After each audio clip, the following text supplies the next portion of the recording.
Hello Virgo, welcome to your reading. My name is Maria and this is a tarot reading for you if you have Virgo dominantly in your chart, if you're a cross watcher, or actually something else could have drawn you here. You could have been guided, you resonate with me as a reader, or something else made it important that you also heard the story. If it resonates, if it rings true, then it's for you. Your reading starts today with these two cards, the Higher Power and the Not For You card. They're telling me a story about you having gone through sort of maybe a spiritual crisis, or certainly a spiritual change, where you've been asking questions about what you believe in and who you believe in, and what you actually want to recognize as your authority. It could be spiritual. I feel like mostly, for most of you, it will be. It could also be another kind of authority where you've been sort of working through your issues about that, about authority, and who are you supposed to put your faith in, and what does it require for you to feel safe around that authority. But it also comes out very much as a community that it looks like you've left. It looks like you've left something behind. A community, most likely. It could also be some ideas about spirituality. Maybe they go together. Because this card, I see you as this looks to me like a fortune cookie. I see you as a fortune cookie in the middle of a very sort of politicized landscape with sort of two opposing forces and maybe some authority figure on top that's stonewalling everybody. Or this also came out in a Sagittarius reading recently. It was talking about this figure here, you, being privy to some kind of deep wisdom, knowledge that is not really recognized within this scenario. So you've been sort of the odd one out, and it's like everybody's known. Everybody has known that you were something that were not like the others in this community, or in this wherever you've been showing up. Could be sort of a spiritual community. And it's just been clear to everybody, and now it's also clear to you, that you're not the same as the others, and that you actually bring something completely different and much more sort of organic than everybody. And so you've been realizing that, yeah, this is actually not for me. I don't fit into this scenario. And you could have either, you just felt like you weren't vibing with it, but there could have also been some shame involved. It does have an energy of sort of shaming or body shaming, so you could have been stepping out of some paradigm or community that, you know, that had that kind of energy, and you've just realized, yeah, that's not for me. And so it's been making you ask questions about, what do you actually believe in? What is a community for you? Which higher power do you subscribe to? Or would you want to subscribe to? You've been having some really important reflections on that. I mean, we should all have reflections on this.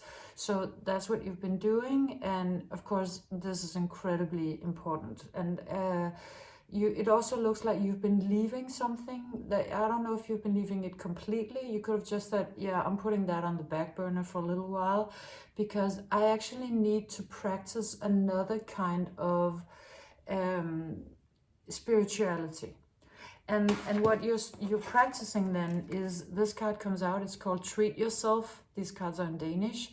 So you're realizing, yeah, actually I need to take care of me first and foremost. That's actually the most spiritual thing I can do. I've been given this body to take care of in this life, and that's actually my responsibility number one.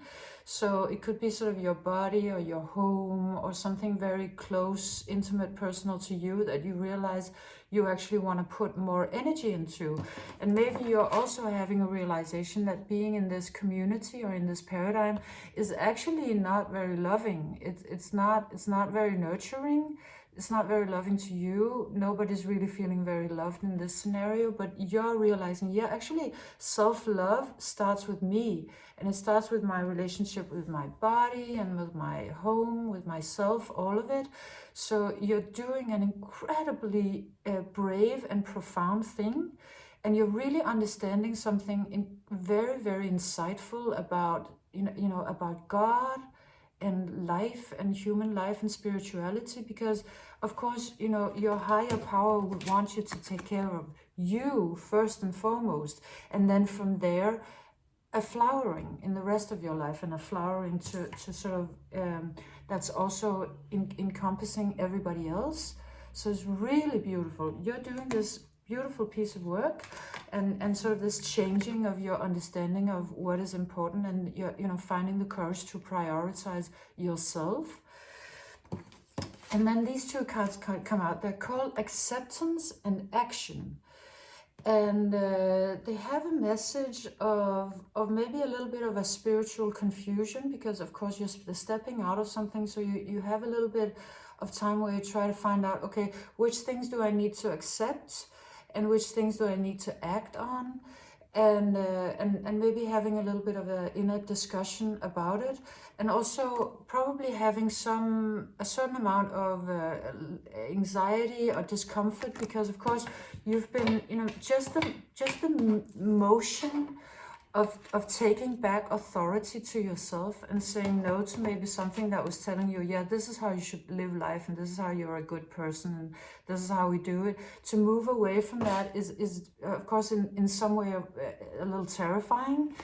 So you might feel some anxiety, and also maybe you're standing suddenly on your own. You could have been in a community, and now all of a sudden you're the authority, and you have to sort of figure out, oh, how do I actually do that? How do I make all the decisions? And sort of realizing that you have to awaken a part of you that's been maybe dormant, or that you didn't know you were allowed to, like flexing a muscle you weren't allowed to use before, didn't know you were allowed to use, which is you making really your own decisions and charging forward on the things that you feel are right for you, that nobody has told you that are right, and nobody's necessarily even either supporting you in, having the courage to do it for yourself anyway, because that's sort of the new that's happening. And it's also, it is bringing a lot of power and color back into your life, because the difference between this paradigm that's a little sort of foggy, and this that is very, very clear, it's incredibly beautiful. But of course it's also a little astounding to see things this clearly, and it could wreak a little bit of havoc in your mind, but it is very, very supported. It's so colorful, it has a lot of clarity to it. It's really very clearly the way to go. So the understanding and the turning in cards come out, and it's saying that when you get these pangs, let's say, of anxiety, where you may be also doubting your choices as to, oh, was it the right thing to leave this, the cards are saying, just sit with it a little bit. Don't panic, just sit with it a little bit, because there is a readily available understanding and an actual, truthful, real higher power that is residing within your being, wants to step out. So it's really just the passage from one higher power to one that is more sort of truthful, more inherent to you, more earthy. And that's of course creating a little bit of disturbance in the force field, but that this looks to me like you will very easily find your calm and your peace and the answers again by just sitting quietly. It doesn't have to be like a whole vipassana meditation. It looks to me like it's just sitting a little bit, get just a couple of minutes and being calm and listening to your breath, and a lot of sort of understanding and will just emerge from that, because it looks like you're so much on the right path. This is so supported, so a lot of energy is coming in to help you. And your reading ends with the pig spirit. Use your mind wisely. I mean, clearly you've been using your mind to actually see through some community or paradigm or some ideas or ideologies and realize, yeah, this is actually not where it's at. Like, this is not the real thing. and going to the real thing. And this card is just kind of wants just to remind you, keep using your mind wisely now as well. Don't fall into sort of a pit. Don't let darkness overtake you. You hear these sort of old voices, like maybe other people, maybe people from this community are contacting you and say, what are you doing? Come back. And you know, it's for you to shut that out and to step very clearly into your own authority and nothing else is the wisest thing you can do. So trust that you're doing the right thing, because you so are, and just, you know, keep on that track, because it's you know, this is going places. So just don't fall into a pit with your mind. Stay very focused and clear. Breathe and let understanding come to you. Yes, this was your reading, Virgo. Thank you for being here. I hope you enjoyed it. If you did, leave me a thumbs up, a subscription, and a comment. And I'll see you again next time. Bye.